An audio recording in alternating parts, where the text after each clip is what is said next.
ఒక అడవిలో ఒక తోడేలు ఉండేది.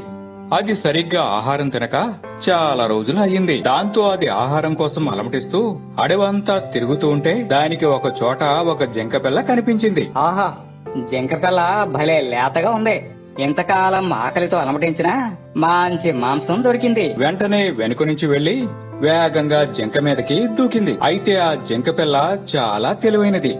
ఎలాగైనా సరే ఆ తోడేలు బారి నుండి బయటపడాలి అనుకుంది. వేగంగా ఒక ఆలోచన చేసింది. వెంటనే అది బాధతో మూలగసాగింది. జింకపిల్లను తినబోయిన తోడేలు అది బాధతో విలవిల్లాడుతుంటే చూసి ఆగిపోయింది. ఏమైంది?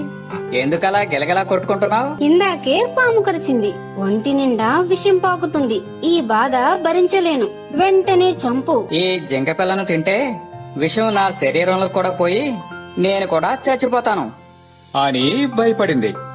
అమ్మో, పస్తులున్నా పర్వాలేదు గాని ఇది నాకు వద్దే వద్దు. వెంటనే జింకపిల్లను వదిలేసి పారిపోయిందా తోడేలు.